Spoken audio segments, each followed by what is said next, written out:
Hey friends, thanks for joining us here today on A Mental Moment. We're here with Sonia, and she's going to share a little bit about some of her background, and then we're going to talk some about support groups that Texas Mental Health Resources provides around the Metroplex and hopefully eventually across the state of Texas. So welcome today, Sonia. So thank you so much for coming and visiting with us today. First of all, let's start with telling us a little bit about yourself, about your background, family, whatever you'd like to share with us today. Okay, my name is Sonia, and I'm a registered nurse. I'm a mother of one and a grandmother of one. I grew up for the most part in this Dallas-Fort Worth area from the time I was in 5th grade through now, except for 3 years when I lived in another state. I'm also a registered nurse, and I've done that for 38 years. Wow, and I bet you've seen a lot of things, haven't you? Yes, I have. You've probably seen a lot of people with mental health needs out there as you've done your work. And so, are there things in your own life or friends or family that have kind of drawn you to care about mental health and about mental wellness? Yes, I actually lost a sister to mental health disease. She took her own life in 2006, and so that's impacted me a lot, and I feel like I really grew up with mental health. She started having problems when she was in high school, and she was in her late 40s when she died, and so I just feel like that's been a huge part of my life. I've also seen other family members suffer with mental health issues along with several friends. So it's impacted my life a lot, personally and professionally. Great. Well, I know all of us are impacted at some level by mental illness, mental health challenges. They say that 1 in 5 people is affected at some level by mental illness. And so I know that especially those of us who it impacts directly. I mean, you know our story as well. Right. Our immediate family has been impacted by mental illness, and it sure makes it a challenge. But with that challenge comes opportunities for service. And I know that you have been a great service in your profession and with your family. And now you are a great part of one of our mental health peer-to-peer support groups. They're called MindCare support groups. And ours that you attend meets in Arlington, Texas. Why don't you tell me just a little bit about your experience with that? What drew you to start coming to that? And then what are your feelings about the support group? Well, actually, I was just out one day running errands, and I saw a sign in front of a church that I passed several times a week. It just said basically mental health support group. And so I literally stopped, turned around, came back, took the information and called the number that was there, actually called the church building. And I asked if, were they still meeting? What days did they meet? And was given all the information by the lady who answered the phone and started going immediately. And it's been great. I mean, there's all different age ranges. I mean, just everything's different. We're all totally different, what we've done for a living, our ages, our ethnicities. We're just all just a big group, and already I can see how it's been a huge help to me. Everybody's been real open. You don't have to talk if you don't want to. You can just listen, or you can share. We always have a focus, but we don't have to stay on that task. Sometimes we go on tangents, but they're always helpful to everybody. We help each other with good things to read, or even recently somebody shared about a local minister who's done 2 really great sermons on mental health, which I'm 62 years old and I've gone to church my whole life and I've never heard a sermon on mental health. So that was very impactful and helpful for me, and I'm already telling so many more people about it and trying to get other people to listen. And it's just been great, and I've I hadn't been driving down. I mean, if I hadn't seen that sign, I never would have known about it. And I can't even speak enough about it. I look forward to going. It's always a huge, huge help. It's helped me grow and learn a lot more. I'm looking forward to just continuing to grow, and hopefully our group, even if it stays like it is right now, it's fine with me, but just the more people that can come and get helped, the better. Well, I can tell you that we really appreciate you, Sonia. Those who are listening won't know this, but the group that you attend is actually the only one that I myself facilitate. Wow. And so we have other groups that other people facilitate, but this is the only group that I facilitate myself.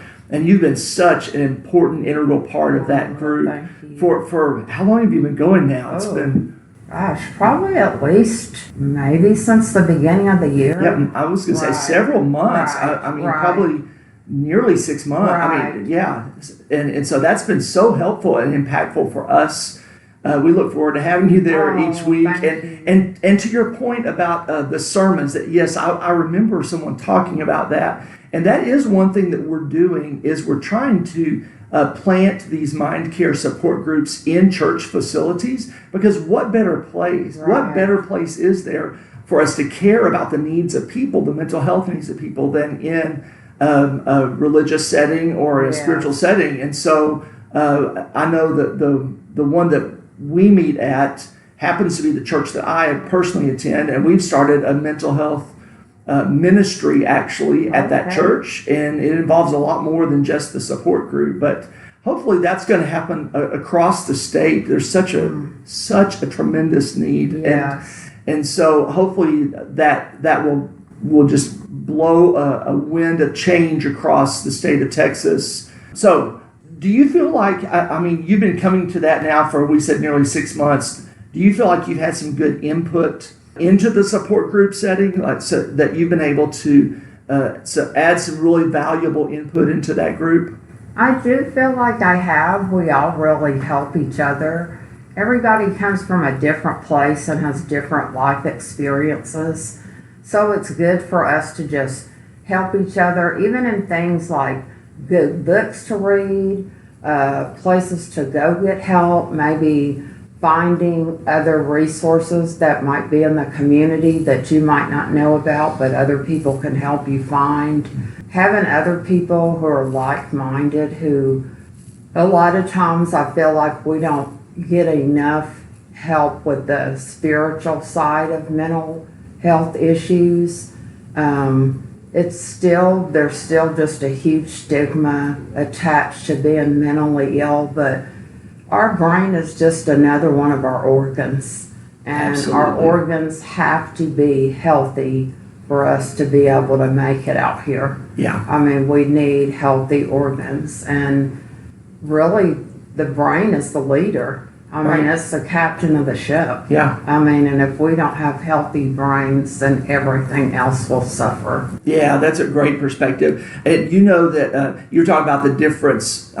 We do have different ethnicities, ages, people from different backgrounds that comprise that group. Recently, we had a young lady that came in her 20s that started coming to that group. You know, she's really struggled. Right. On here, of course, we don't want to reveal any names of people, but she really has struggled. And I think it's been a great benefit to her to hear people like yourself and like my wife, who has struggled with mental illness for at least 20 years, to hear people who have gone through that, who've encountered mental health issues, and yet are still around to talk about it and still can give input, that there is hope.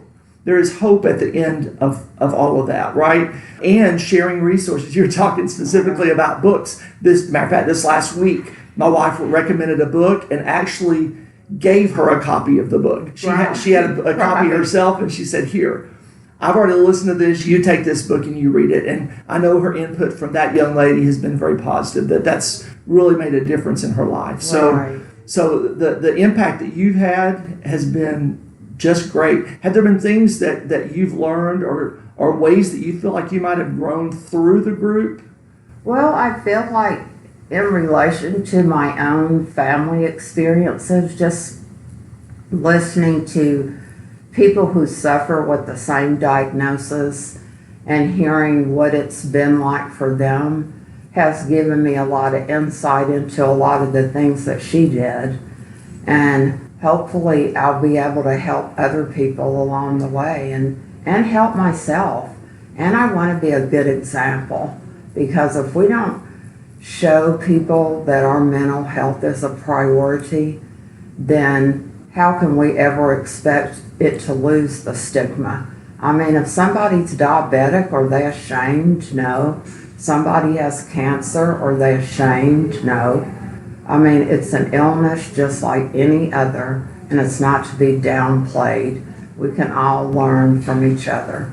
Absolutely. No, that's very well put. I think that there is still a stigma there. Right. And we need to find a way to get rid of that. And so one thing that Texas Mental Health Resources does is to try to plant these MindCare support groups.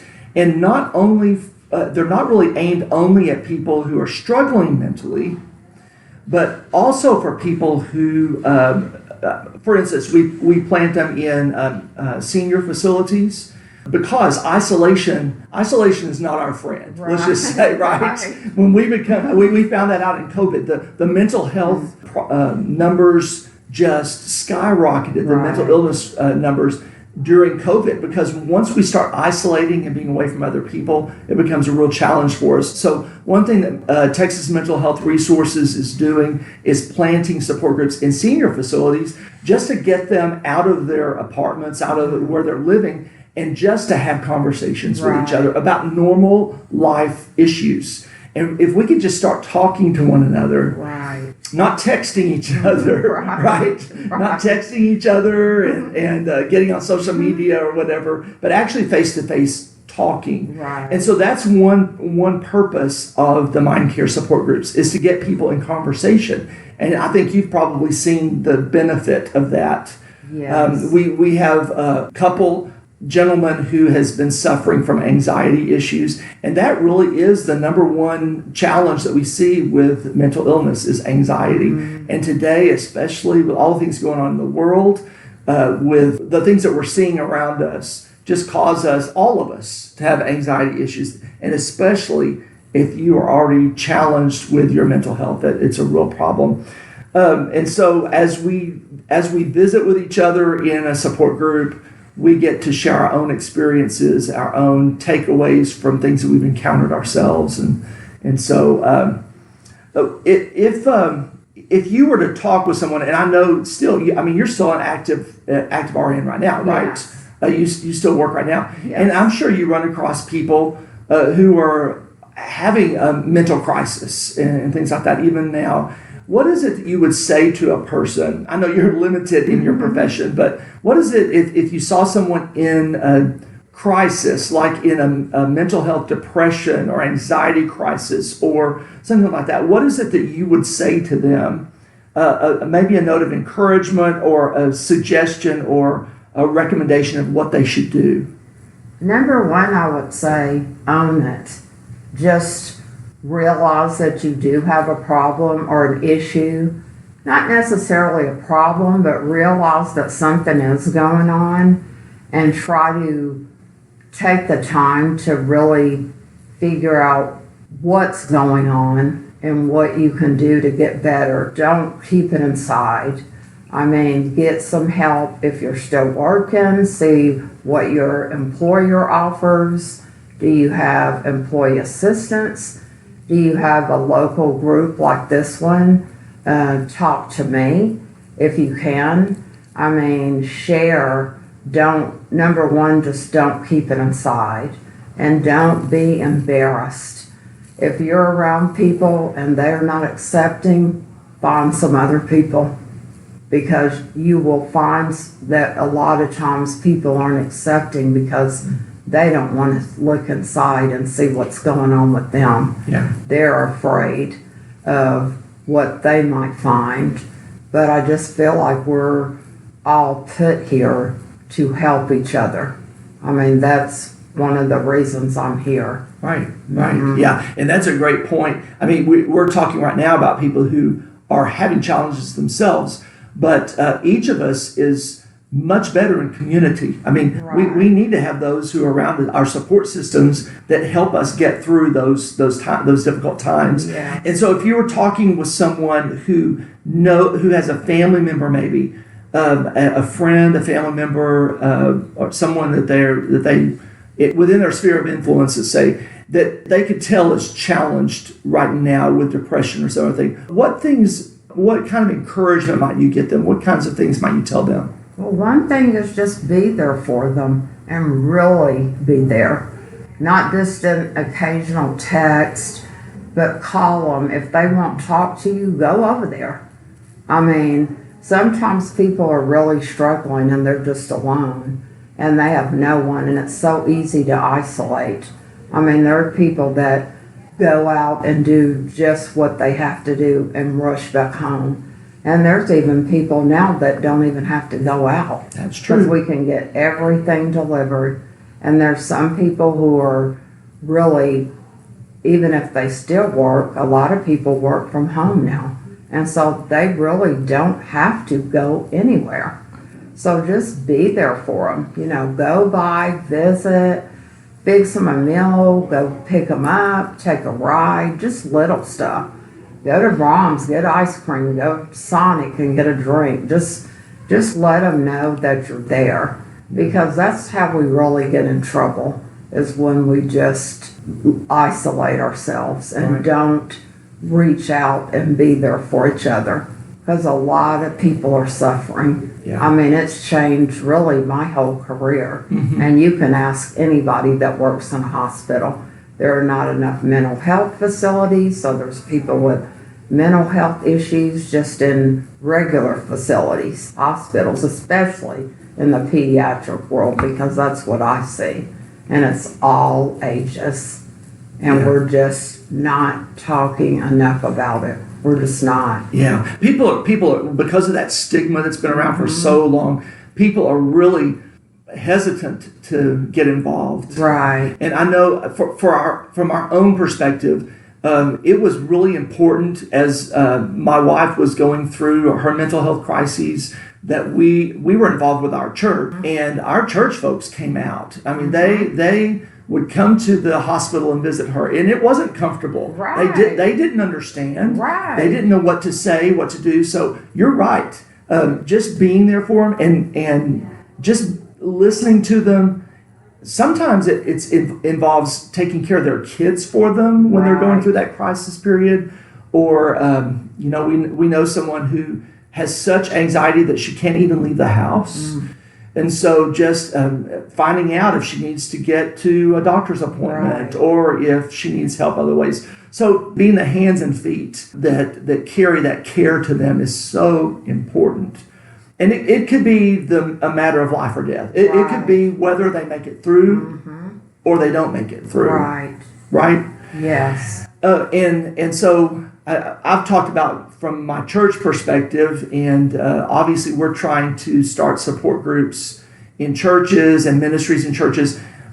What other kind in the community? Let's just talk to the community as a whole. People who don't come maybe from a spiritual perspective or whatever. What kinds of things can you think of maybe that we could look at doing in the community for people to help that support? Number one, I just feel like more information, letting people know that this is something that does happen, that you're okay. This doesn't mean that you're, somebody that's going to have to spend the rest of your life in a facility. That's not what it means. It could be something that you're going to go through for 6 months. It could be something that you're going to go through for 60 years. We don't know.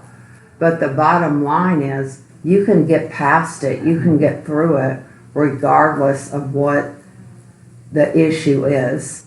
And a lot of times people find out once they look back over their life, they realize that they've been having problems for years.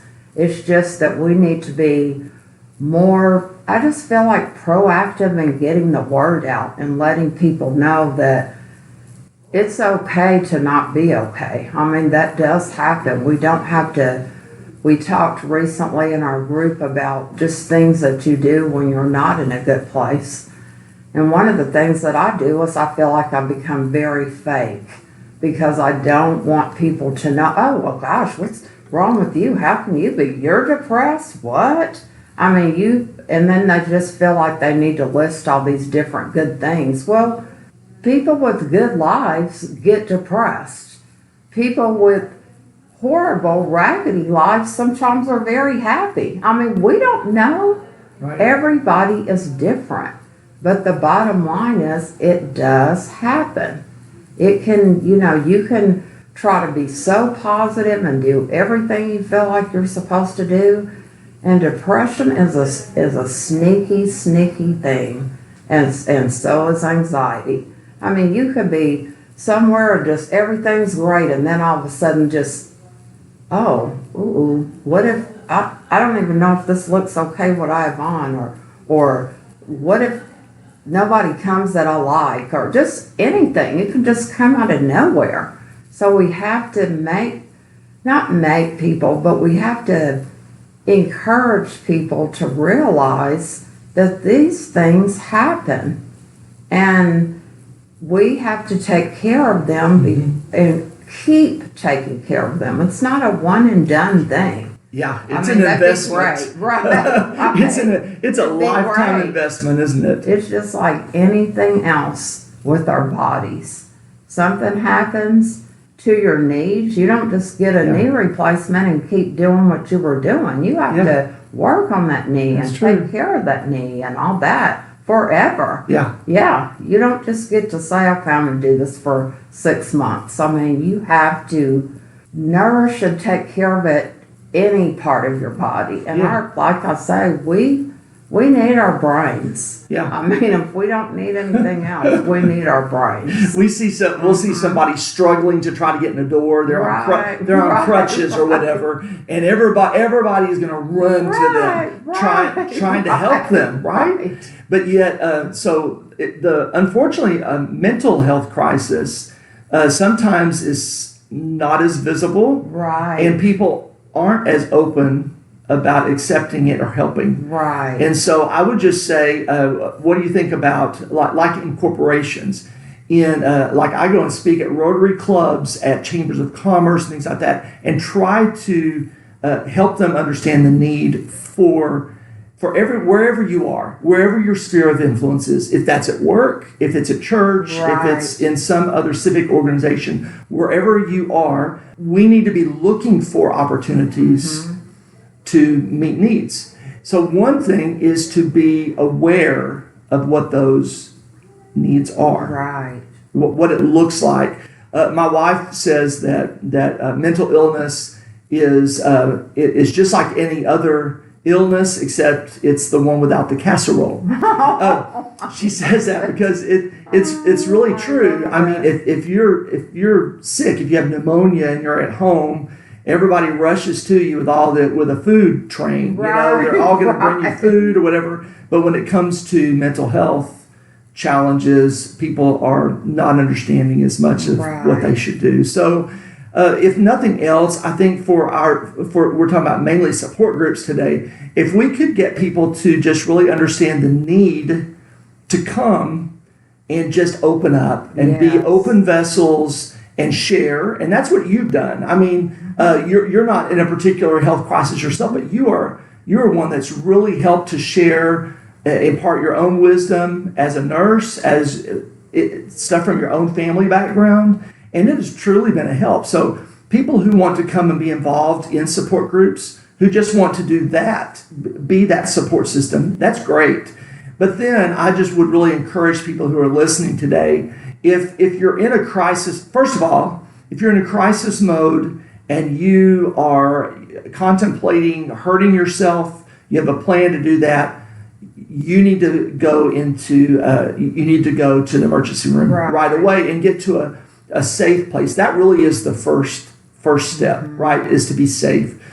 But beyond that, we need to find ways that we can help ourselves and that we can help other people with our mental health. And so What other things can you think of that would be helpful for people to know if you're speaking to someone in crisis or someone who's trying to help someone in crisis? What kind of advice, like parting advice, might you give to them? I would just say to take care of yourself. And I'm a list maker, and so you can make a list of things that really make you feel good. Sometimes even just sitting down and thinking about good memories when you're down and writing them down, or looking at your pictures and seeing positive places that you've done and thinking of been and thinking of good memories. Just really learning how to take care of yourself and showing a good example so that you can be there for others. Don't try not to let people just fall by the wayside. If somebody is hurting and you can tell, even if they say they're okay, if you know they're not.